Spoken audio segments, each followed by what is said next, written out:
We can trim this in the post. Patrick, you have the outline for us. Bowden, you have the outline for us. Yeah. So here's our task. Here's our challenge. Each of us taking 3 to 5, 3-ish minutes to give an outline and a general argument for the most important musical contribution or event or whatever for the 1950s era. And then we'll each take a turn going round robin, making our case, and then it will open up for general discussion of the topic once case, kind of like a debate almost. Yeah. So Patrick, I'll leave that to you to segue us. So if I'm talking about something and then you need to move us along, kind of cut in and be like, and now we got to kind of move on. Jose, it's your turn to speak, kind of thing. Are you comfortable being in charge of that? Cool. Deal. So in that case, Patrick, do you want to go first? Actually, Boughton, do you want to go first? So that then we can like cut in and stop you. Yeah, let's roll. Or should we do should we like introduce ourselves? I think we should introduce ourselves actually. Okay. I'm Pat Boughton, history teacher at Davis High School. I'm Alex Simmons, also a history teacher at high school. Teach 11th grade and 10th grade. Rock and roll is one of my favorite subjects of music. I'm Jose Garcia. I also teach history at Davis High School. And I think all of us teach history, and that's why we're here. Yes, Mark Johnson. I teach U.S. history at Davis High School. Matt Norling. I teach history at Davis High School. But today I'm coming to you from Gettysburg, as you can see. Nice. Excuse me, Patrick Mollahan, history at Davis High School, but a little bit of an anthropological lens. So we'll take a look at that. All right, I'll take the first stab. So the research I did and put into is regarding the invention of the precision bass by Leo Fender in 1952, and it is through the creation of this instrument, the first mass production in serious electric bass in the history of the world. Now, it's not the first one ever. That accolade actually goes to Leo Tutmark of Audiovox, Seattle, Washington. But as with so many of the super important things that happen in Washington, no one really cared. It wasn't until Fender in LA showed up with the P bass. This instrument changed the face of music in general, because until that point, all bassists had to use the big upright acoustic bass.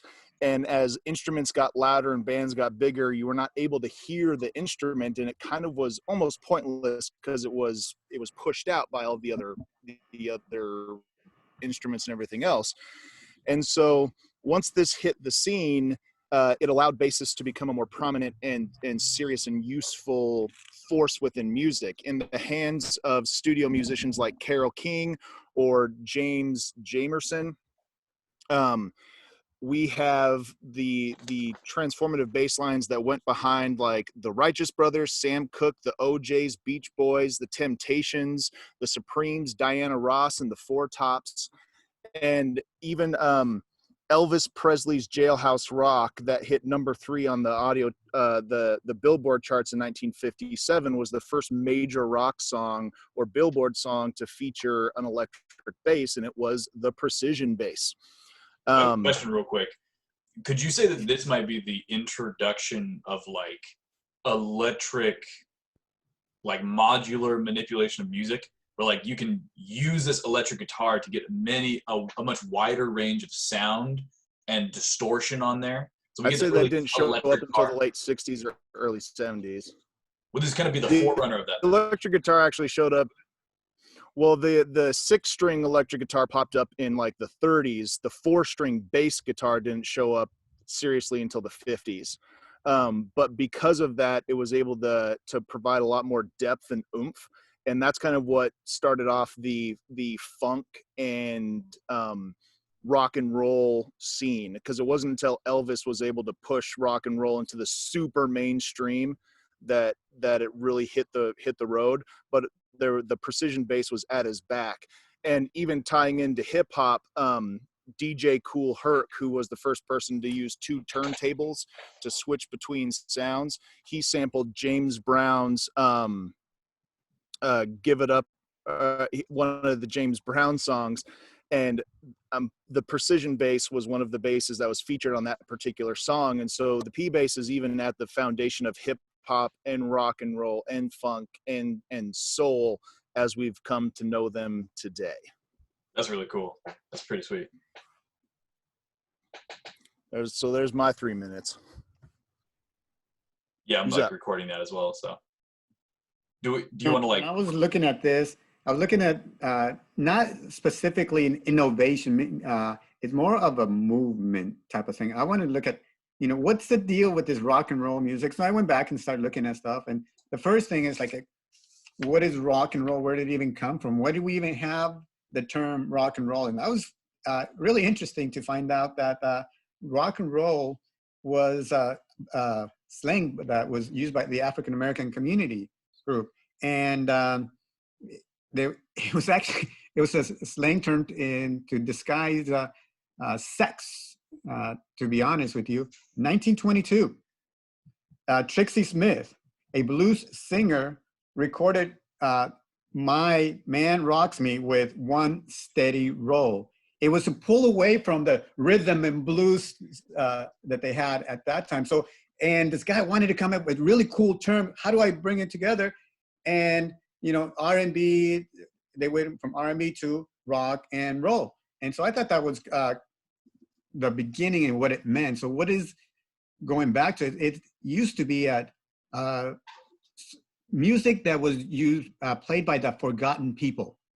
Really, you could say the lower income people in America, African American, hillbilly people, you name it. It didn't matter. And this brought all those together. And for the first time, you see this coming together of different cultures and a music that appeals to young people. And that's the thing. It was a young people's type of music.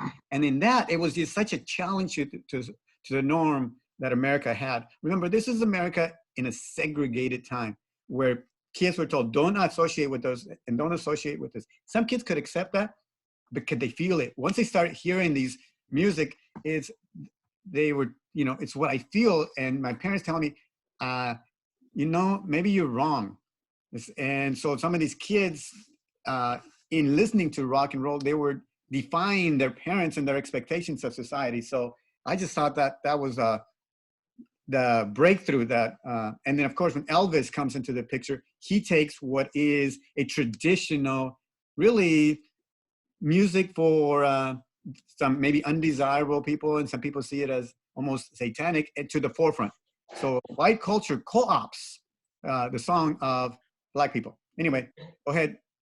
I'd like to really piggyback off of that because all my analysis has not been on one thing, but I've kind of viewed the 50s as a decade of change.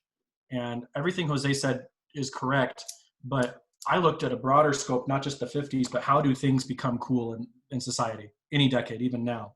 And it's always marginalized things, traits that are marketable for marginalized groups. So, I mean, if you look at foods that are popular, they ride these waves, and it's always like a food that's not mainstream yet. So in the 50s and 60s, Chinese and Japanese food was like brand new because it was from a marginalized group in society. So teriyaki and Chinese food was like the exotic food people had to try. If you look in today's world, it's now like the hot foods that people like to try are usually some kind of fusion of Latino foods, or Thai food is now super popular in a way that it wasn't 10 or 20 years ago. When we look at music, obviously Black culture, very marginalized. Then you're able to market it to you're taking it from the marginalized group, like Mr. Garcia is saying, and marketing it to the mainstream. Elvis was able to market not just to the Black community, but to the white community too. And then as rock and roll kind of rode that wave, and I heard it in Pat's discussion too about how it led to the Righteous Brothers and these other people. Rock and roll became very popular for very many decades. Well, the thing is, the trends, they follow this cycle where it's brand new. Yeah. And everybody. I'm in a meeting for school. I can't talk. Let me call you in about 15, 20 minutes. Patrick, kind of piggybacking off of what you were saying though, like when I was doing my research and you were talking about how things become popular, there was a sequence where in a documentary I found they were talking about how African American communities within cities began to come together with that early rock and roll sound, and then producers came out of that community to really push Black rock and roll.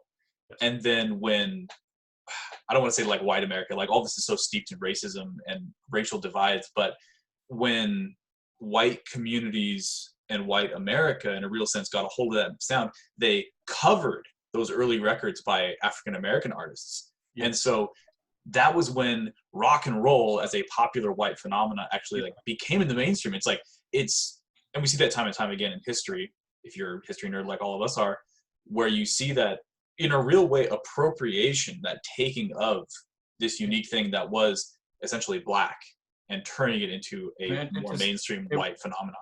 And it works that way with any marginalized group. Like nowadays being a nerd is cool. When I was growing up, you know, with Star Wars cards and things like that, people would like make fun of me for it. Now, I mean, being a nerd was in the 80s, 90s, more of a marginalized group. Now it's mainstream.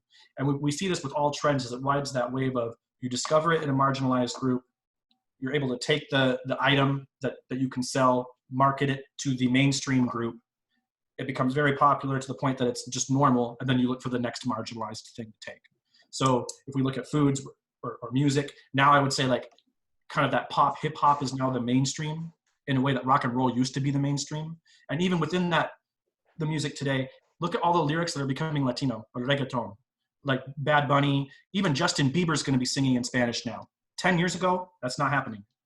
So I think that the things that we should look at as we look through history, whether it's with music or whatever, is we should be looking at like who's not getting credit. So I even thought about, we even say the 50s was just rock and roll. And so I did a little bit digging into like what was the country music, you know, the Hank Williams, the Johnny Cash getting started. Even Harry Belafonte with the Caribbean. And we can talk about all the exploitation in the Caribbean as well. So, I mean, it's reductionist, I think, to just look at the mainstream piece. And I think you guys are really talking about that when I listen to you guys, is to think about like what's the more holistic picture than just you know, Elvis Presley. And even within Elvis, there's so many layers that you could kind of peel back. I love that so many of those bands too, they come out of that southern, like Memphis, Nashville, Tennessee's a hotbed for this rock and roll. I mean, it's amazing. And a lot of rock and roll comes from that origin of country, of that 1940s, 1930s country and blues and jazz. It's beautiful. It's really cool. If you look at the United States and in history, especially from the 20s onward, the South is very marginalized economically.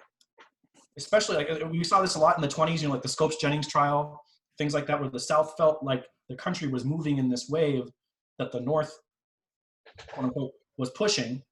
And so they feel like they're kind of left out of that. And I think that's totally like a marginalized, whether it's black, white, or both, or otherwise, you're pulling on this marginalized part of American society.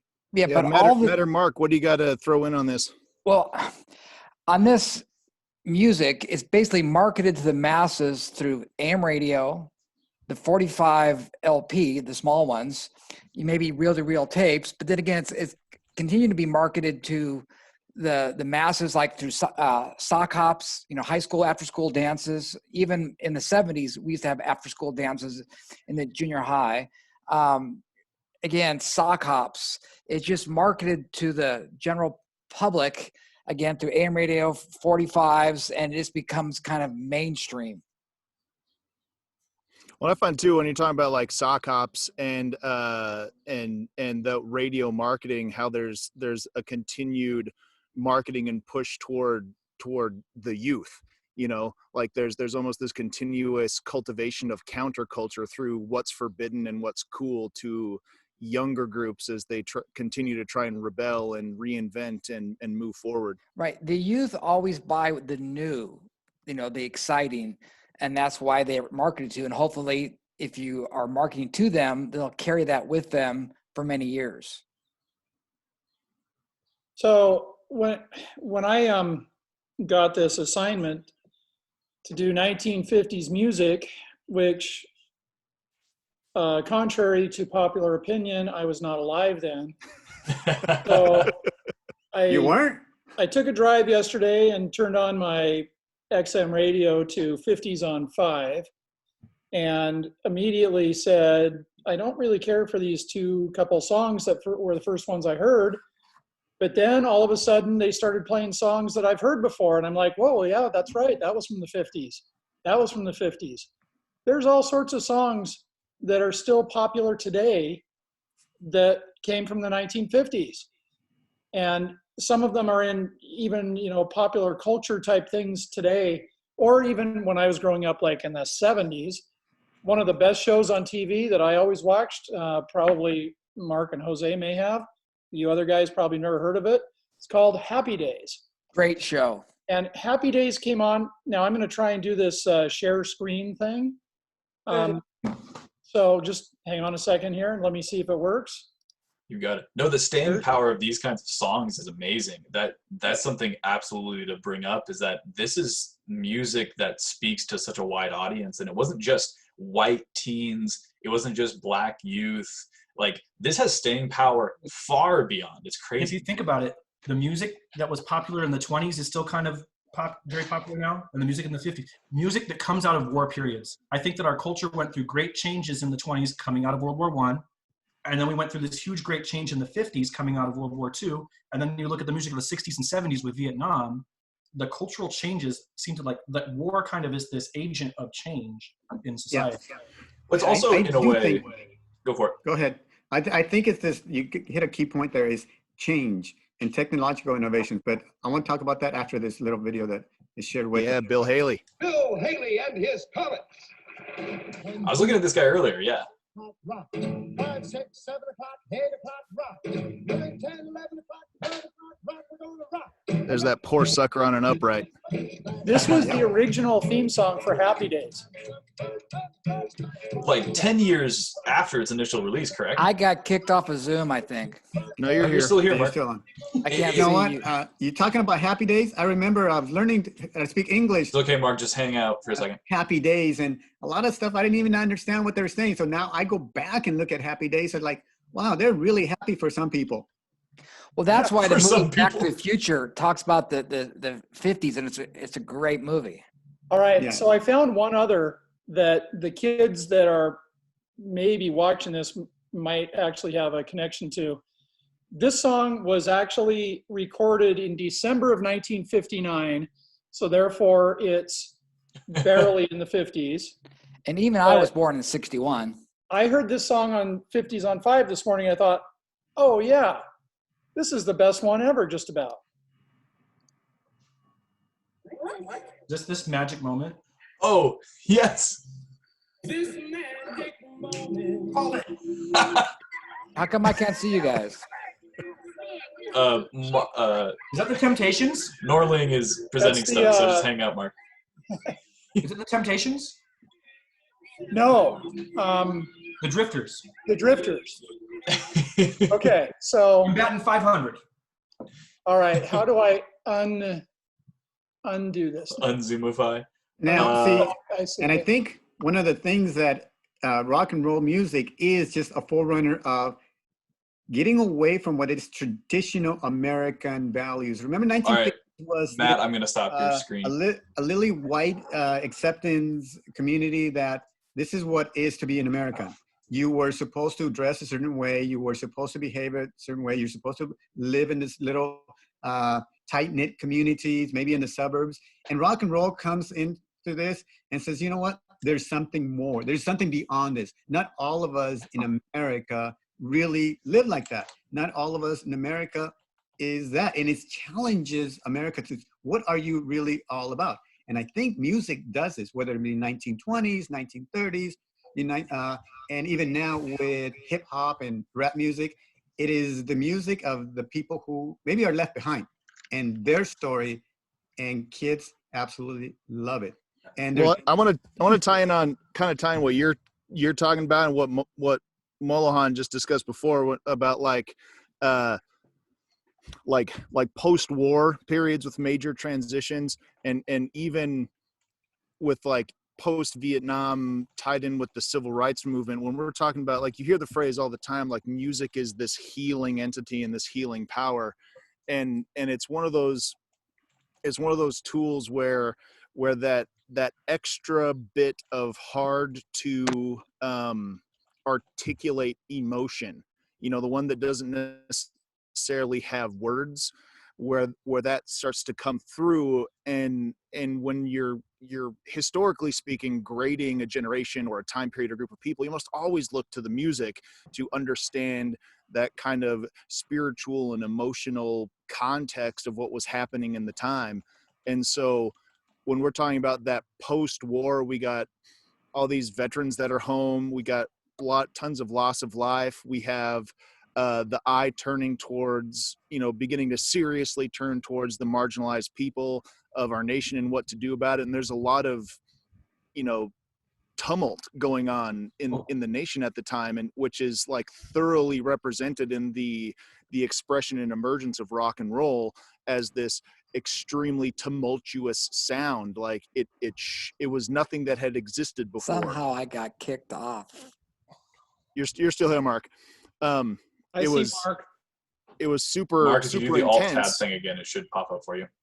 And so the music was intense and the time was intense. And one of the other things I thought about too, taking a step back, is like the technology of like the bass itself, tying some topics together. Like the two most renowned studio bassists of the time were a white woman and a black man, and they were the most featured bass artists on any recording across the next 2 decades. And also that new technology was grasped ubiquitously. I mean, when you go into the research, like country musicians, R&B, soul, rock, jazz, everyone said, that's awesome, I'm going to get that. And it didn't matter who it was. Everyone was like grappling to start integrating this new technology, which you also see popping up in later decades, especially in the 60s with like the Beatles and Pink Floyd, where we have all this new recording technology where you get things popping up like this that integrate themselves so wholly and systemically. And that's even similar to now with our mobile technology and things like that too, where that's just kind of represented in how music and culture adjusted as well to a lot of quickly changing circumstances. Something that St. Patrick Jr. said a little while ago about how it was a decade of change. If you think about it, the kind of the beginning of the 50s society, you had, for those of you that are familiar again, the Leave It to Beaver thing going on. You know, the nice little family, everybody, you know, eats dinner together and all that. And the 50s was a time when that really started shifting to more of a, you know, like some of you have said, more of a counterculture or whatever, that certainly in the 60s became a bigger thing even. For sure. But Well, that's like with the advent of the drive-in theater, McDonald's, Dairy Queen, they really took off in the 50s. Yeah. And I think it was called the drive-in because initially you couldn't eat inside. They would actually bring the food to your car and you would eat it in the car.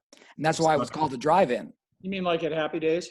Yes. Yeah. Yeah. And I think Hey, Simmons, how we doing for time? I totally lost track because this conversation has been so awesome. you know, I got 20 minutes down, which is good. So if we just keep Yeah. on rolling, Oh, I stellar. think call this in a minute or two. I'll edit this out later. But yeah. go for it, Jose. Yeah, and I was just thinking, you know, this image of the 1950s as being this very conservative decade, and it was for a while. People were, you know, remember they had gone through the Great Depression, 1930s, chaotic times of the World War II. So it's natural that people wanted some type of normalcy, but then that it became so conservative that people were about to explode. And and then television comes into the forefront where people start seeing this. This is what Americans are supposed to be like.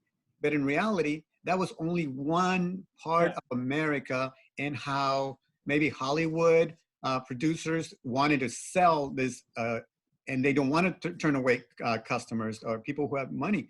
But there was an underlying theme that under all of that, another group of people that weren't sharing this American dream, and they're calling things out as they are. And I don't think when people sit down and play this music and say, we're going to just have ourselves a revolution. I think the revolution just happens and it evolves and it goes into 1960s and 70s and 80s. Right. With television and the televising the Vietnam War was huge because they could actually see people and the death counts every day. The revolution will be televised. No, Jose, you make me think of that. And I think one thing that sticks in my mind that it sounds like several of us are kind of hitting on. It's not like the core idea of what we're talking about by any means, but the cycle of this music, right? How you have this ebb in American culture of liberalism to conservatism to liberal conservative. You have this wave, right? And we see 1920s, this very liberal time breaking out of a very conservative time. You see post-war, everybody turning into this very conservative suburban lifestyle that's pushed on society. Rock and roll emerges out of that conservative like push. I always think about the 90s with grunge. Grunge is a breakout of young people trying to find a sound. The same thing with the 90s and late 80s hip hop scene is rebelling against the expectations that are put on people. And I think it's so interesting that the 50s, it almost more than those other decades really crystallizes that idea of rebelling against the status quo.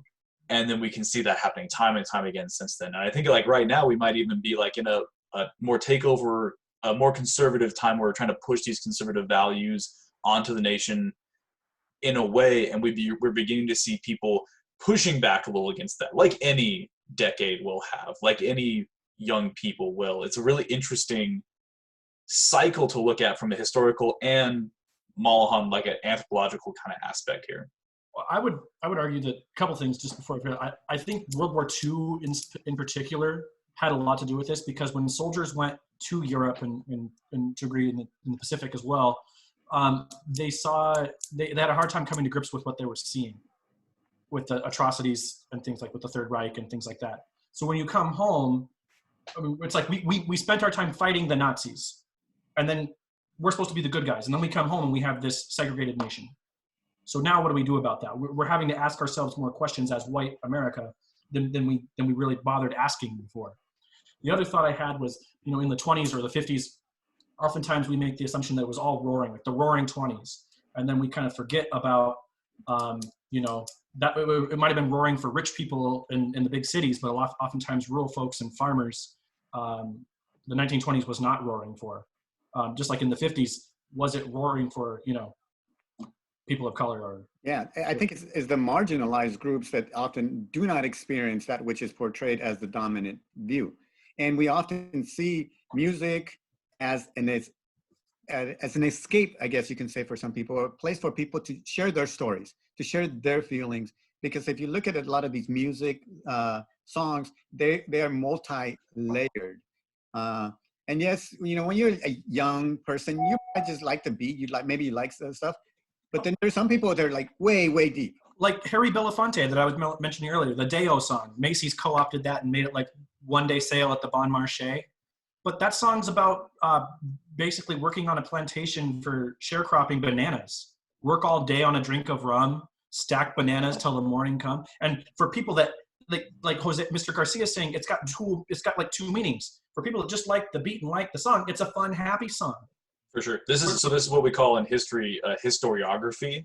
As we look back in time and we put different lenses on this, you can see, like Patrick is saying, Malahan is saying, if we look at this from an economics standpoint, all this music takes on a very different form. If we look at this from a counterculture youth aspect, it's a very different story. And if we look at this from a racial lens, I mean, we see all kinds of different tensions. And so that's what this format, us as teachers talking about this, is so interesting to me, is that your perspectives are very, very different. Mark talking about the consumer culture. Don't forget that technological perspective too. Exactly. So like Boughton's kind of discussion of how that technology changed it. Norling on the radio aspect, I mean, that blew my mind. I was thinking about lyrics and I was thinking about counterculture, but then you were like, oh yeah, this is when radio and TV could stream this stuff right into people's living rooms and bedrooms. That connectivity, we can't ignore that. That's the beauty of this kind of discussion, is that there are so many different ways you can take this. Everything's very valid too. Like nothing we've said here is wrong by any means. It's all complicating our understanding of the time period. And we only said, dude, 1950s music, go. And look what we've got. We got all kinds of different directions. Yeah, and in this music, it doesn't stay there.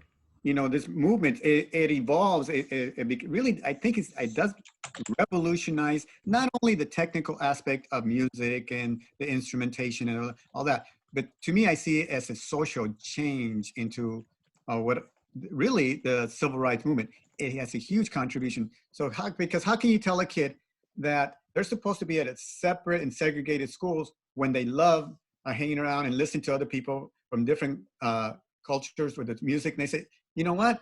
Maybe these people aren't so bad as I'm being told maybe by my parents. And kids will see right through it. They'll see a truth if you expose them to it. And sometimes we try to protect them from that.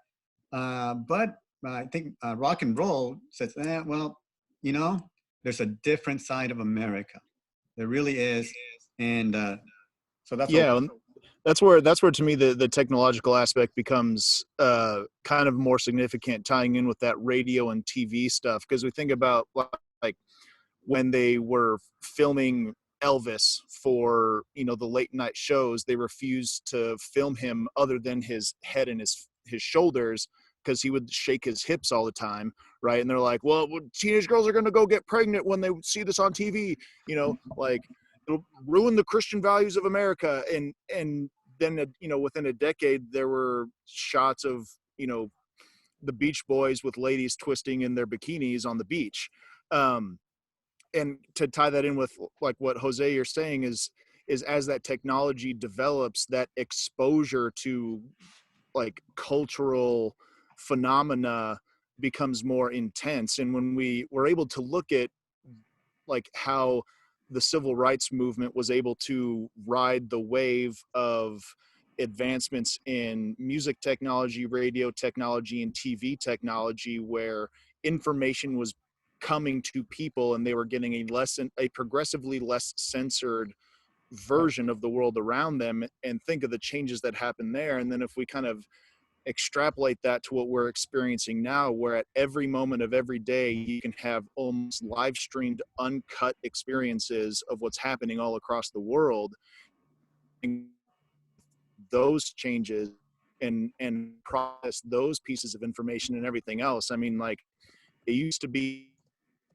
corporations were the ones that safeguarded music. So like talking about marginalized people, if you didn't have access to a company with a recording studio, your music never went out there. And now anyone with a phone and an app can create a beat, record it, and put it on the internet as they see fit. And think of those shifts that come in societal structures and cultural structures and economic structures from just like control structures being broken down as technology advances. Absolutely. So time out here real quick in the discussion. This can be cut later. So we're at 30 minutes. Do we want to go round robin real quick one more time? Final thoughts, maybe big takeaway from music in the 50s. Does that sound like a good ender? Sure. I think we just keep going. Keep going. Well, we wanted to cap it off at 30 minutes so that we could cut this together kind of for this kind of rough. I enjoy this though, right? I enjoy this a lot. Do you guys have another idea for ending, or just go around real quick? Final thought. Okay. So time in, final thought, give it about 30 seconds, 45 seconds. If you want to go on a rant, go for it. I don't think we're counting, so. Time in. Well, I guess I'll go quick and get mine over with. I'm gonna have to get the word order right in my head, but it's not a lot of time, right? I want to keep going, but yeah, let's. So to get it right in my head, one thing to think about this week as we go to the next one. When we talk about music being an expression for countercultures or marginalized groups, and then they get repackaged, what I want you to think about is, when does the counterculture actually do the same thing that the mainstream culture does? When does your movement become mainstream in being a counterculture? For instance, like if your music's all about rebelling and being different, at what point does that message just become mass marketed as well? I like that, actually, the idea of, I want you, the student, after listening to all these old people talk, what do I want you to take away? When I was young, we didn't even have radio. All we had were empty salad bowls, and we look at our reflections. We liked it. We loved it. It's all we had, man. My mobile phone had buttons. I think the big thing that I would like people to take away, students out there listening to take away, is actually kind of an experience that I've been going through in the last couple of years, where I in the classroom really enjoy asking students what they are listening to right now. And in the last like 2 years, I've caught myself being like, man, this is just not for me. I don't get it. It doesn't sound good. The cadence, the rhythms, the subject matter. But then I put on my history teacher cap and I think, like, what does this mean to the students? And so I listened to somebody who recently passed away, XXXTentacion, I think is how you say his name. When he died, I had students very cut up about it, very emotional about it. And I was like, but he's just one of those mumble rappers that talks about doing drugs and killing people. It's like, but then I went back and had students show me, here's what it means to me. And the emotional aspect of that, the themes of depression, the themes of fighting so hard to get where you got in some of his songs were very, very relatable in different ways. So it's like, I have to bring myself back. And I felt like one of those 1950s conservative parents, like, rock and roll is going to make you kill yourself and it's going to make you go out and have rampant sex with people. It's like, no, it means many different things to many different people. And I really like continuing to be challenged by that. So when I talk to you students, I think that one thing to take away is when an adult shows you music that meant something to them in the past, or when you are my age, when you are 25, 30, when you listen to music that your kids or the youth are listening to, you're like, oh, I don't like this. It means something to them. Just like the music right now means everything to you. Okay, to me, the big takeaway I get of the music of the 1950s is that it's not just music. It is a movement. It is an instrument that can be used as maybe change. I mean, we can do the same thing with art. Art can do the exact same thing than just maybe musical instruments, but other methods as well. And so whatever the method is, whether it be rock and roll here, it's a big, obviously, forerunner. And another thing, as I was looking at this, I thought it was really interesting in that I think that historically we think that rock and roll music is a white music, but it's not. We need to give credit where credit is due. It is a movement, a music that originated, yes, in many ways with the African-American community, but it didn't stay there. The good thing about it, it could be anybody's music. It could be music for any group, and it was a marginalized group that, yes, eventually was co-opted by the dominant culture, and in our most awesome way, what America's all about, the wealthier companies, they capitalized on it and start selling it massively for just obviously because it was a profit to be made. And in a twisted way, some of those people who maybe were the forerunners maybe got left behind once again. And the ones who really, really made money were the capitalists, which of course, there's not that there's anything wrong with that, but that's just how capitalism works. But anyway, music as a revolutionary movement. That's what I take away from it. You know, when I think of the 50s, the first thing that comes to my mind is the fact that it wasn't just rock and roll. There were some other really good singers in the 50s and some great music that was not rock and roll. Like Frank Sinatra was huge in the 50s. And Frank Sinatra is huge today still. You know, Bing Crosby was huge in the 50s. So it's not, you know, I like good music. And probably contrary to most kids today, I never liked the music of the time that I was living. When I was in junior high and high school, I didn't like what everybody else liked then. I liked stuff that was from 10 years before. And that's the way it is even now. You know, it's like I've always been a person who kind of takes a while to catch on to something, I guess. You know, some of my favorite music now is from the 60s, like the Beach Boys, or the 70s. So, and I didn't like those things then. You know, well, I was alive in the 60s, but I didn't listen to music then because I was too young. So 50s had great singers, Fats Domino, Louis Armstrong, you know, Bill Haley and the Comets, you know, but you also had Sinatra and Bing Crosby and those guys. So And Sinatra and Dean Martin were Italian Americans, and Yes, that's they were. that's a marginalized group. Of Italian Americans were just kind of becoming mainstream white at that time. So that's another example of that borrowing from those groups. For sure. Well, And the I predecessor did an episode to on The Sopranos about that, but that's a whole nother issue. yeah, the So- predecessor to rock and roll was probably the big band sound of the 40s. Especially One African of 'em. American big band and church groups. I mean, that sound and cadence is so easy to clap your hands to sing along to.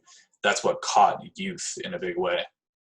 Rock and roll, rock and roll. In many ways, that's what it was. Yeah. See, when I think of 50s music, I think of the AM radio, the 45 record, the sock hop, driving theaters, driving restaurants. It was a big change. And again, it's that AM radio bringing the new cultural norms of the teenagers out to the forefront. Bowden closes out. I take away here too all of those things combined in into how the technology of the time conveyed these movements and how that's still the case.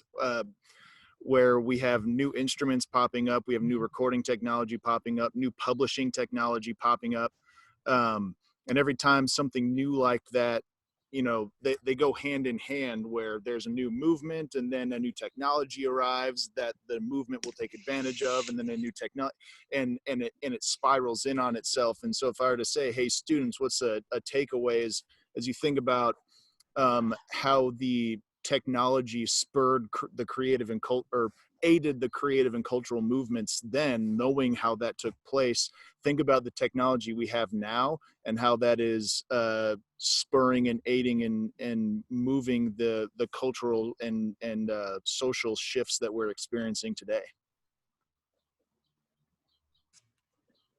Of course, now we have the internet and YouTube and everything, and it's all about how many clicks and likes can you get, and going, you know, we have this thing called going viral. You know, back then, going viral means a lot of people are listening to your records, they're buying the whole thing. Now you can go viral with a 12-second TikTok. What's interesting Still an about economic that, though, model. Coronavirus. Yeah. What's interesting about that is, like, yeah, you might talk about the technology of the 1950s, how that allowed people to access, like with radio and TV. The 90s, you have much more like cable, and you have the internet for the first time, connectivity. Today, I'm always drawn to the small time artist and how they reach people. Because if you're a small time band singer songwriter and you can't get a major label, there's already the XX's, there's already the Foo Fighters out there. There's already the big stars. How do I break into that scene? You have things like Bandcamp, where people can give you dollars at a time for you to give them private music almost. You have things like Patreon, where you do a monthly pledge to people every day. Like today, there's many more different types of income that small time creators can do. And it's very interesting that they can have that platform. Major label model is obsolete. You know, it's been rendered obsolete by the new technology. And it's also given those small time people the funding they need to create the music that they want to create. So I feel like we're in an age of, it's still like early times. I feel like we're in a time period where the small at-home creative can have a platform and get funding for that kind of thing. And that's just gonna, it's gonna be like the revolution of the internet. It's gonna be like the revolution of the synthesizer. Creativity is gonna burst out in all directions. Well, it's created a new economic model too, like that idea of clicks and going viral. It's a different way of measuring success and money, and since it's new and it's happening fast, it's changed who gets to measure what money and how it's made and where it goes. And so there's the technology has shifted how the economy of music works too. For sure. And remember, all right, guys, do we want to? Elvis was and still is and always will be the king. I thought Burger was the king. I'm not gonna lie. I think there are more people who like Burger King than like Elvis. Oh, I don't know about that. You shut your mouth, Jose. Uneducated youth. This is for you millennials. Shut your mouth around that delicious, juicy burger. 70s music's the best. Burger King is not good. 70s Can you music's look the at some of the best. stuff that Patrick, we have to Elvis was- cut that. That's copyright. You're gonna get us taken down. All right, I'm gonna stop recording. All right. I dig it. I like it, guys.